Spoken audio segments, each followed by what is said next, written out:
और पहली खबर की शुरुआत करते हैं बड़ी खबर के साथ। कुपवाड़ा जिले के सरहदी इलाके करना में लाइन ऑफ कंट्रोल पर जबड़ी के मकान पर गुज़श्ता रोज फौज ने दरअंदाजी की कोशिश को नाकाम बनाते हुए एक दरअंदाज को मार गिराया।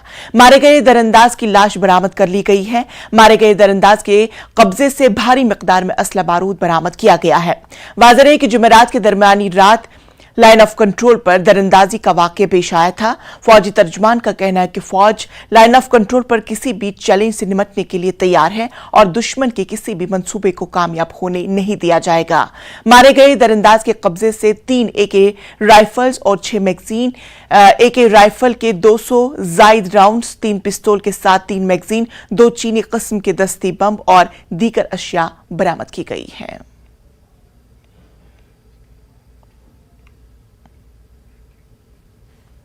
जुमे के रोज हिंदुस्तानी फौज ने पुंछ जिले में लाइन ऑफ कंट्रोल के उस पार से भेजे गए मंशियात के 10 पैकेट बरामद किए, जिसने दहशतगर्द तंजीमों की तरफ से पाकिस्तानी फौज के साथ मिलकर लाइन ऑफ कंट्रोल के पार से मंशियात की दहशतगर्दी फैलाने की एक बड़ी कोशिश को नाकाम बना दिया।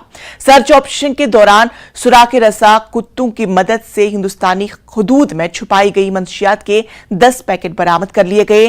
लाइन ऑफ कंट्रोल पर फौज की जानिब से इतनी बड़ी मिकदार में मंशियात की बरामदगी को एक बड़ी कामयाबी के तौर पर तस्वुर किया जा रहा है।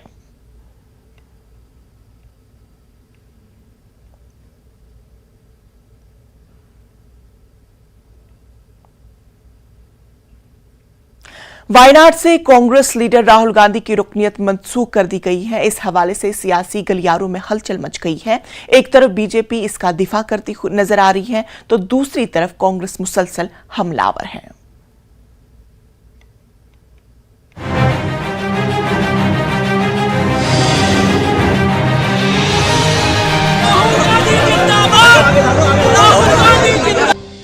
राहुल गांधी की लोकसभा रुकनीत रद्द होने के बाद मुल्क भर में सियासी हलचल शुरू हो गई है।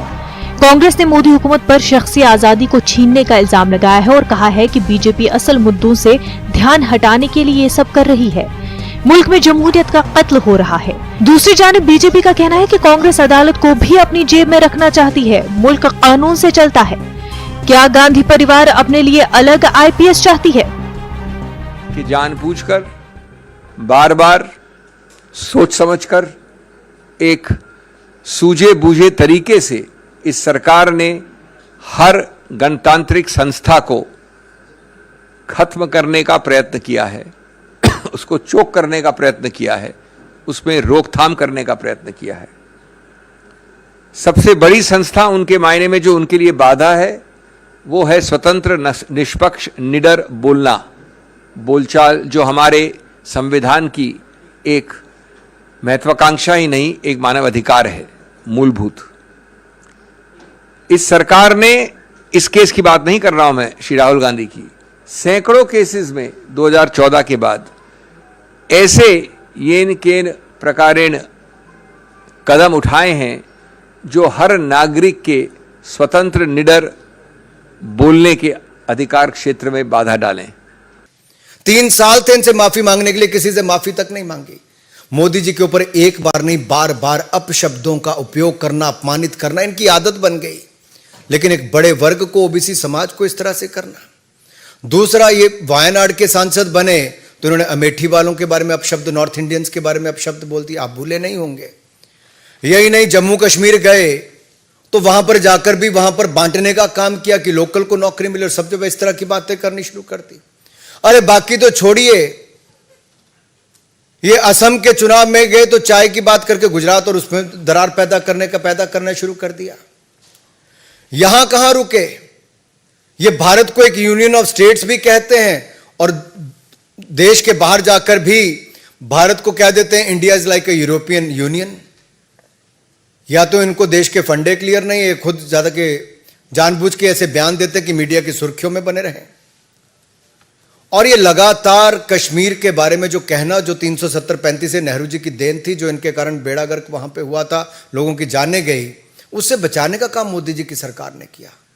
ये विदेश में जाकर उसके बारे में भी गलत बोलते हैं। वहीं लोकसभा रुकनीत जाने के बाद राहुल गांधी ने पहला रद्द-ए-अमल देते हुए कहा कि मैं भारत की आवाज के लिए लड़ रहा हूं और इसके लिए हर कीमत चुकाने के लिए तैयार हूं। Bureau report news 18।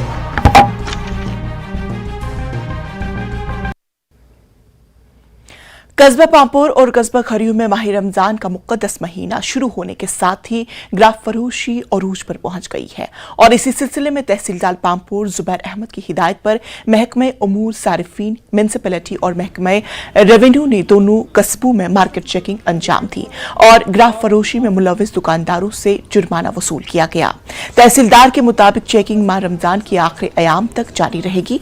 उन्होंने दुकानदारों को हिदायत दी कि वो चीजें सरकारी नरखामों के मुताबिक फरोख्त करें। जो भी दुकानदार इसकी खिलाफ वर्जी करेगा उसके खिलाफ कानूनी कार्रवाई अमल में लाई जाएगी।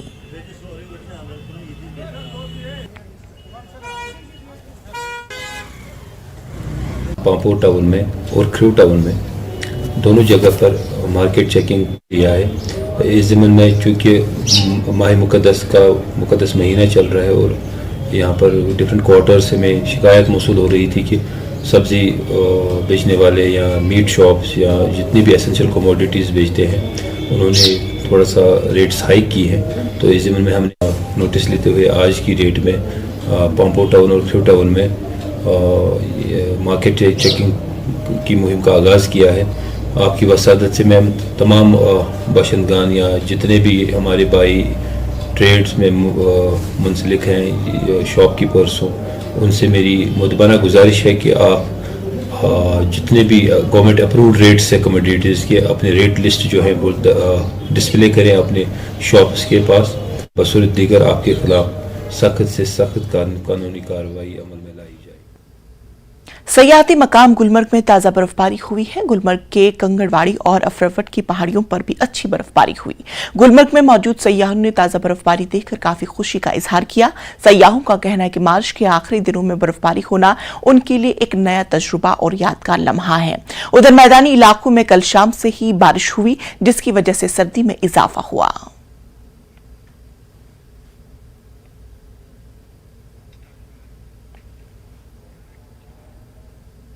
फौज ने पानी के तहफ्फुज के दिन के मौके पर चक कैम्प में पानी के तहफ्फुज पर एक कॉन्फ्रेंस का इनेकाद किया। माहिरीन ने पानी के बचाव और तहफ्फुज को लेकर अवाम को मुफस्सिल जानकारी फराहम की। तकरीब में मर्द और खवातीन, बच्चे शामिल थे। तकरीब का मकसद मकामी लोगों में कुदरती वसाइल के तहफ्फुज के बारे में बेदारी पैदा करना था।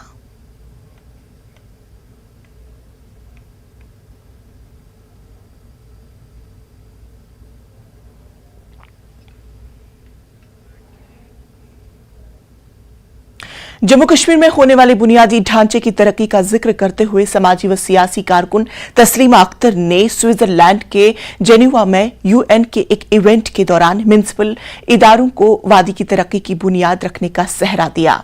तस्लीमा अख्तर ने कहा कि यूटी में बड़े पैमाने पर तरक्याती प्रोजेक्ट जारी है। उन्होंने कश्मीर में पाकिस्तानी हिमायत याफ्ता दहशतगर्दों के हाथों अकलियतों और खासतौर पर कश्मीरी पंडितों पर हुए हमलों का भी जिक्र किया। उन्होंने कहा कि पाकिस्तान की एमा पर ऐसे हमले करके कश्मीर में हालात को बिगाड़ने की कोशिश की जा रही है। मैंने अपने बारे में बता दिया, आप लोगों ने सुना होगा 2003 में मेरे साथ ट्रेजेडी हुई है। तब मैं छोटी थी, 16 साल की, तो मुझे इस बारे में कुछ पता नहीं है। तब से यहाँ आज तक मैंने बहुत कुछ झेला है। तो 2003 में हमारे घर पे कुछ टेररिस्ट आए थे, उनका निकाब बंधा था चेहरे पे, तो पता नहीं कि कौन लोग थे, बट जैसे उन्होंने मेरी सिस्टर को टारगेट बना दिया, मैंने उनको बचाने की कोशिश की, तो मैंने उनके रफल को पकड़ा, तो पीछे से एक बंदा और बैठा था, उसने मेरे पीछे से फायर कर दिया, तो उस वजह से मैं अपना हाथ खो बैठी हूँ। बच्चों को भी पाल रही हूँ, मेरे छोटे 2 बच्चे हैं मेरे, तो उनका केयर करना मैं एक हाथ से तो मैं खुद मैनेज करती हूँ। तो मेरी फैमिली ने भी बहुत सफ़र किया इस चीज़ में। मेरे भाई हैं और अभी मैं एक सिस्टर हूँ। मेरे माँ बाप ने बहुत कुछ झेला इस दौरान। परेशान तो बहुत लोग हैं, लेकिन हम तो कहने से इस चीज़ के पीछे किनका हाथ है वो तो हम बता भी नहीं सकते। देखो हमारे घर पे जब अटैक हुआ था तब मैं छोटी थी, 16 साल की थी, तो आई डोंट नो कि कौन लोग थे वो, टेररिज्म कहाँ से आए थे, कौन से तंजीम के थे, टेररिस्ट थे भी कोई और तंजीम थी, कि पता नहीं था तब कि कौन से लोग हैं। अभी तो तब आना जाना भी होता था घरों में, सबके घर में, क्योंकि हालात वैसे ही थी। सब तो डरे हुए होते हैं, तो सबको जगह देनी पड़ती थी उन लोगों को। तो अभी हालात तो ठीक हैं, सुधर रहे हैं, आहिस्ता आहिस्ता ठीक हो रहे हैं। कश्मीर का माहौल भी सुधर रहा है। उम्मीद तो हमें रखनी है कि बदलेगा कश्मीर, तो हम इसी उम्मीद पे हैं, जी रहे हैं अभी कि कश्मीर बदलेगा।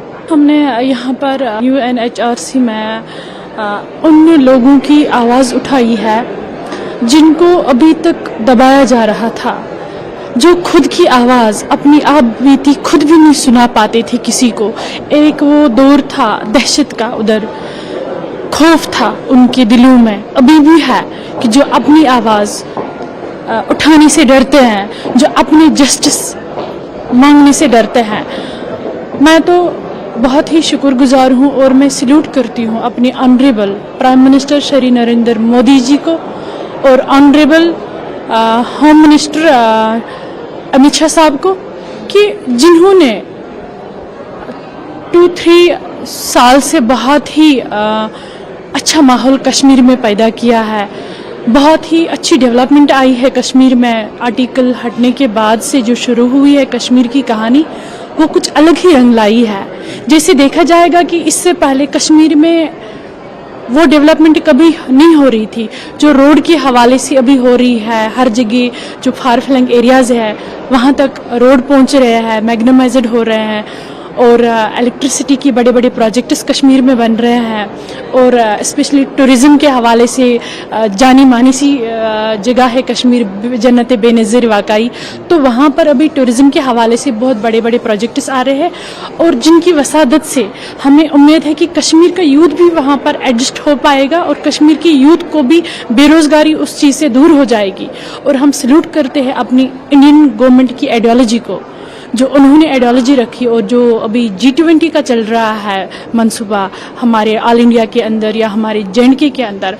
हम बहुत ही शुक्रगुजार हैं उस चीज़ के कि हमारी country day by day developed हो रही है, और हम डेवलपमेंट में आना चाहते हैं, और हम बहुत ही कश्मीर अब तरक्की में आ रहा है। ब्रेक के बाद फिर से आप सबका इस्तकबाल करते हैं और अगली खबर का रुख करते हैं। नवरात्रि त्यौहार के अलावा रमजान का मुकद्दस महीना भी शुरू हो गया है। जम्मू के मुख्तलिफ फल और सब्जी मंडियों में खरीदारी की भीड़ है, लेकिन फलों और सब्जियों की कीमतों में अचानक इजाफे की वजह से जम्मू में आम आदमी को काफी परेशानी का सामना है, क्योंकि इस बार उनकी जेबों पर इजाफी बोझ पड़ गया है। दुकानदार मनमानी कीमतों पर वसूल कर रहे हैं। दूसरी जानब जम्मू के डिप्टी मेयर बलदेव सिंह बलदारी का कहना है कि जम्मू म्युनिसिपल कॉरपोरेशन दुकानदारों की मनमानी पर नजर रखे हुए है।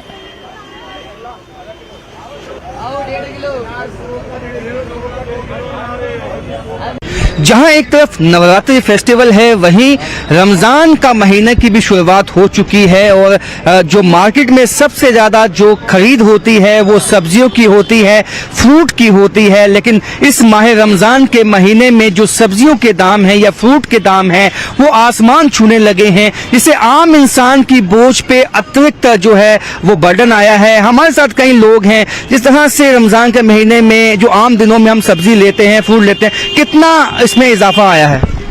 इसमें काफ़ी इजाफा आया। हम एक्सपेक्ट कर रहे थे कि रमज़ान का महीना आएगा तो सस्ता हो जाएगा, क्योंकि बिक्री ज़्यादा होती है, लेकिन ऐसा उल्टा हो रहा है। सब्जियों के भी दाम बढ़ गए हैं और फ्रूट्स के भी दाम बढ़ गए हैं।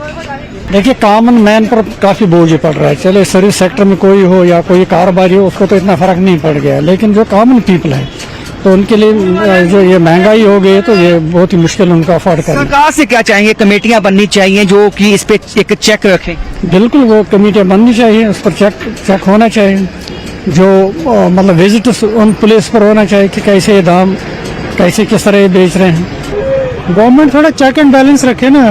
ये अचानक क्यों रेट बढ़ते हैं? जब अभी पीछे जो होली थी उस टाइम भी रेट्स बढ़े थे, और अभी जो आ रहे हैं तो अभी भी आप देख रहे हो, मंडी में जाओ आप तो सीधा मीन्स अभी बीन्स जो है वो 80, 100, वो 120 का आ रहा है। कहाँ 40 रुपये, कहाँ 120, मीन्स 100% प्लस, 100% से भी ज़्यादा प्रॉफिट। और ये प्रॉफिट कौन कमा रहा है, ये भी तो देखना है। फ्रूट में क्या कहेंगे? फ्रूट्स में भी यही है। फ्रूट्स में अभी अनार जो था वो एक अच्छी क्वालिटी का था, वो 70 to 80 आ रहा था, अभी वो 150 आ रहा है। मेन कारण ये है कि डिमांड बढ़ रही है, फेस्टिवल सीजन चल रहा है तो इसलिए कुछ क्लाइमेट भी ऐसा हो रहा है कि ये जो ग्रीष्म ऋतु आती है हर साल इसमें माल कुछ फल जाते हैं कुछ आते हैं। मेन मैक्सिमम तरबूज का सीजन होता है, बस और कोई फ्रूट होते नहीं है। जो फ्रूट हमें 1000 रुपए की पेटी मिलती थी आज 2-2,500 रुपए में है। क्या करेंगे हम लोग भी। अब कस्टमर मांगता है, ले आए तो फिर खरीद नहीं पाता है, कहते कि जी आप लूट रहे हो, आप इतना महंगा। हम क्या करें, हम खुद खरीदार हैं, हम भी खरीद के लाते हैं। हमें महंगा मिलता तो महंगा ही बेचना पड़ेगा, अगर हमें सस्ता मिले हम भी देंगे। लोगों की जेब पे जो अतिरिक्त बोझ आया है उसके लिए जो कमेटियां हैं, जो जम्मू म्युनिसिपल कॉर्पोरेशन की या अन्य ऐसे डिपार्टमेंट हैं जो इस पे चेक एंड बैलेंस रखते हैं, उनको ध्यान देना होगा ताकि ये फेस्टिवल सब अपने अमन के साथ, शांति के साथ और मोहब्बत के साथ मना पाएं। कैमरामैन साहिबा भट्ट के साथ राजेंद्र वैद, न्यूज़ 18 जम्मू। मीरगढ़ पटन में कायम college of temperate sericulture and देही इलाकों के पढ़े लिखे नौजवानों के लिए एक स्किल ट्रेनिंग वर्कशॉप मुनक्किद हुआ और इस वर्कशॉप में वादी के मुख्तलिफ कॉलेजों के तलबा व तलबात ने शिरकत की। माहिरीन इस 2 रोजा वर्कशॉप में बच्चों को तरबियत दे रहे हैं। तरबियत याफ्ता बच्चे डिग्री हासिल करने के साथ साथ सेरिकल्चर में यूनिट्स कायम करके अपने रोजगार के वसाइल हासिल कर सकते हैं। बच्चों के इस वर्कशॉप के इनकाद पर खुशी का इजहार किया। जम्मू बलदेव सिंह बलोया हमारे साथ मौजूद हैं। सर, माह रमजान का महीना है, उसके साथ साथ नवरात्रस भी हैं।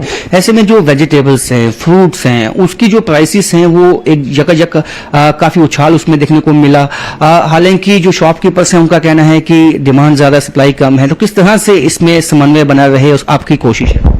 बिल्कुल, खासकर जम्मू म्युनिसिपल कॉर्पोरेशन इसके लिए पहले से ही तैयार है। हमने देखा कि इस बार बड़ी देर के बाद रमज़ान और नवरात्रे इकट्ठे आ रहे हैं, डिमांड ज़्यादा है और इस चीज़ का कोई लाभ ना ले, अनुचित लाभ ना ले, उसके लिए हमने अपने हेल्थ ऑफिसर्स को और अपनी बाकी टीम्स को, जो रेवेन्यू की टीम है, उनको भी हमने अलर्ट किया है और जगह जगह जा भी रही हैं। हमने कहा है कि कोई आपको कोई ओवर चार्जेस करता है तो उसके लिए भी हम सख्त कार्रवाई कर रहे हैं। और ओवर चार्ज के साथ साथ जो मिठाइयाँ, खाने पीने वाली चीज़ें, उसका भी हम देख रहे हैं। खासकर जो अपना ड्रग्स डिपार्टमेंट है, फूड सप्लाई डिपार्टमेंट है, फूड का डिपार्टमेंट है, उसके साथ मिलके हमारी टीमें छापे भी मार रही हैं और उन दुकानदारों पे कार्रवाई भी कर रहे हैं जो ओवर चार्जिंग कर रहे हैं। और उसके साथ साथ कुछ डुप्लीकेट चीज़ें भी आती हैं, जैसे डुप्लीकेट खोआ आता है और कुछ चीज़ें आती हैं, खाने पीने चीज़ें मिलावट होती है, उसका सैनिटेशन सिस्टम ठीक ना होता, लोगों के बीमार ना हो, उस चीज़ का भी हम पूरा ध्यान रख रहे हैं। और पूरा खासकर हमने मीटिंग की है, मीटिंग के साथ अफसरों को निर्देश दिए हैं और लगातार इसका मॉनिटरिंग भी कर रहे हैं। इसके साथ साथ कारपोरेशन के ऊपर भी लोड पड़ा है, ऐसी बात नहीं है, हमने पूरी टीमें बनाई, काम कर रहे हैं। कहीं कहीं हमें पानी की सप्लाई की वो बढ़ गई है। हमने व्यवस्था की है कि मंदिरों में, मस्जिदों में सारी जगह साफ सफाई ठीक रहो, वहाँ चूना ठीक ढंग से हुआ जाए, जो यात्री आते हैं जो उनको सही ढंग से रहे, तो इसके लिए कारपोरेशन पूरा अपना। साथ साथ सर, जो डिमांड जैसे बहुत ज्यादा है, पीछे से सप्लाई ठीक रहे, लोगों को जो है वो ठीक दाम पे जो है सामान मिल पाए, इसके लिए जो सप्लाई ठीक हो उसके लिए क्या कोशिश है? इसके लिए कई लोग इस व्यवस्था का अनुचित लाभ लेते हैं। ऐसा भी नहीं है कि पीछे से कोई चीज आती नहीं, लेकिन ऐसा माहौल क्रिएट करते हैं और लाभ लेने की कोशिश मौके पर लोगों की मजबूरी का फायदा लेते हैं। हमने इसका पूरा वो मॉनिटर कर रहे हैं कि क्या पीछे से सप्लाई आ रही है, नहीं आ रही, या कोई चीजें जो फ्रूट है खासकर इसके लिए कैसे चल रहा है। तो मेरे दुकानदारों से भी हमने बात की है, जो मेन होलसेलर सप्लायर हैं उनके साथ बात की, उन्होंने कहा है कि इसके लिए हम पहले से ही तैयार होते हैं। ऐसा कुछ नहीं है कि कोई कमी है, जो कुछ नहीं है, लेकिन कुछ दुकानदार, कुछ लोग ऐसे हैं जो इसको ऐसा माहौल बना के खराब करते हैं, ऐसा नहीं होने दिया जाएगा। तो नाज़रीन, पहली खबर में आज फिलहाल इतना ही। मुझे दीजिए इजाजत, लेकिन आप देखते रहिए जम्मू कश्मीर लद्दाख हिमाचल। आदाब।